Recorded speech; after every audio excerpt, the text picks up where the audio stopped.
Hi everyone, welcome back for another tutorial. In this tutorial I want to show you another awesome feature inside Photoshop 2021, and that is Sky Replacement. I've seen online some people are struggling to find where it is, but it's super easy. You go to Edit and it's right here, Sky Replacement. So it's not under Filter, it's under the Edit menu.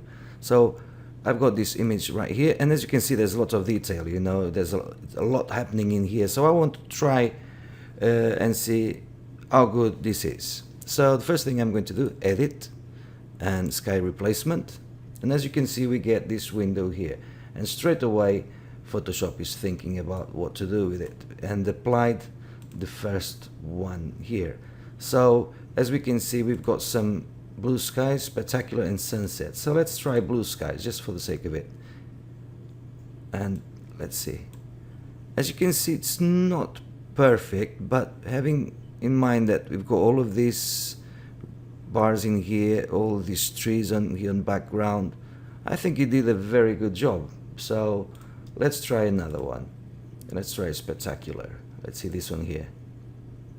Yeah, this looks cool. This looks cool.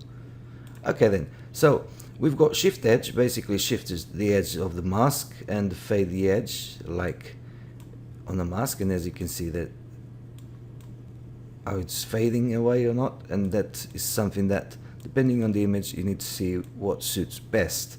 And also you've got the brightness of the sky, so let's try to go something in between.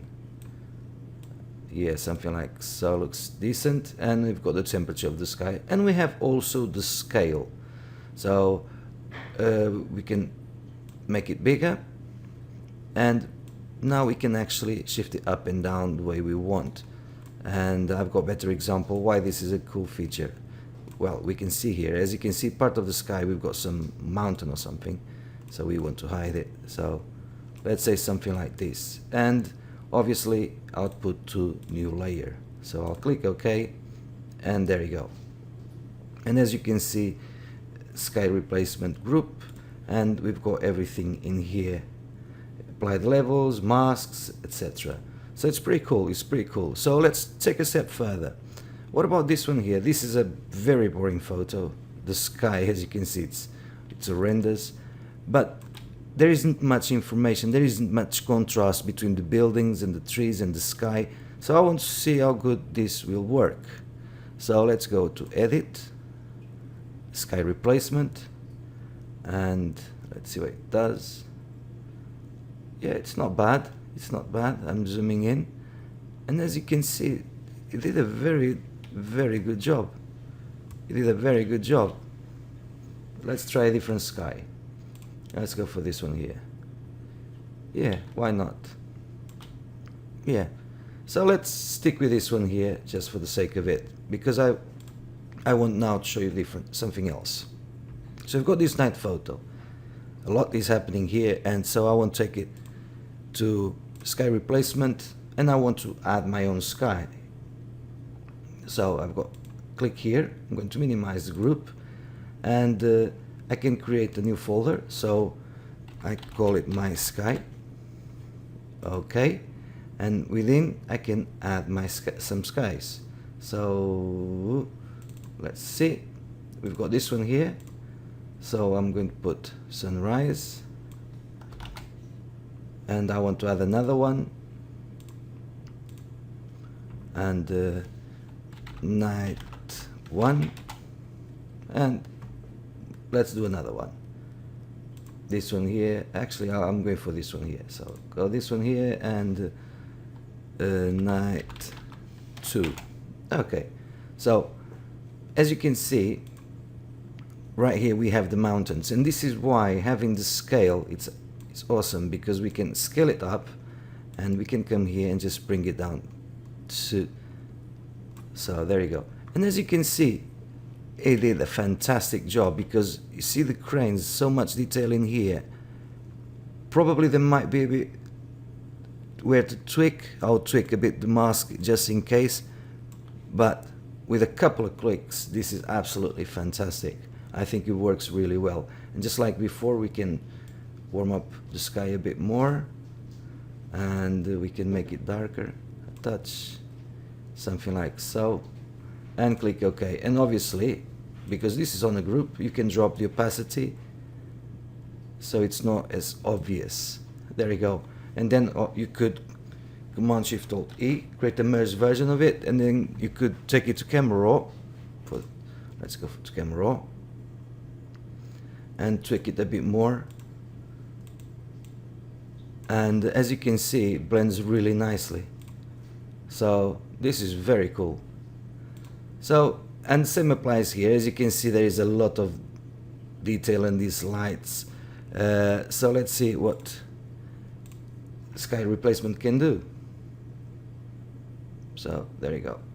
Let's bring it down, and as you can see, we need to scale it like so. There you go. But see the feathering in here, this right here on the side, it looks okay, but in here it doesn't look great. So let's see if we can do something about it. So we can shift the edge, as you can see what's doing. So when we go too far, the buildings start to disappear. So we need to go like to somewhere along 36. It's not doing much. Yeah, we can see this is not working for this image. So this is something you need to, when you're doing this, you need to see if it works with your image or not. But we can drop the opacity, and just like before, we can get away with it. And obviously just enhance the sky at a later stage. But now this is super cool, what I'm about to show you. This is a video. So I'm going to open my timeline. If you can't find your timeline, go to Windows, Timeline, and it will appear. So timeline, there you go. And this is a video. This is a video. So let me just take the sound off. I know it's not the best video in the world, but it just shows you something. So can I add sky to this video? This was shot on a tripod, so we've got the water moving. Because it's only a short video, the clouds wouldn't move much. So if you go to edit, this is grayed out. This is where you click on the video group 1, right click on it, and convert to smart object. Once convert to smart object, we can go and apply the edit in this case. And we could apply a filter as well. It's taking a bit of time because obviously it's a video and I'm recording. And there you go. We've got a smart object. So now we go edit, and Sky Replacement is here, so we can use it. So I'm going to click on it, and there you go. Look at this. So I'm going to go for a sunset. Let's go sunset. This one here. Yeah, this one, this will work. I'm going to leave it as it is, and I'm going to just click OK. And if I play the space bar, as you can see, the water is moving, the sky is here, and it looks great until it goes away. See, lasted for a few seconds, and then it's gone. So what can we do? Well, very simple. Right here on the Sky Replacement group, it's highlighted. If I right click and convert to smart object again, so now if we hit play, it stays the same. I'm just going to scroll forward, and as you can see, it stayed there. Look at that. I'm going back and forth, and the sky is still there. So Sky Replacement, it's available for still images and also videos. How cool is that? Obviously, we might have a bit of an issue here on the cranes on this image, but we can drop the opacity just a touch. And obviously the video quality is not the best, but at least you get to see that you can even apply it to a video. Super cool. That's it for now. Thanks for watching. Don't forget to subscribe, share this video with everyone you know, and even with those you don't know. And I'll see you next time. Bye for now.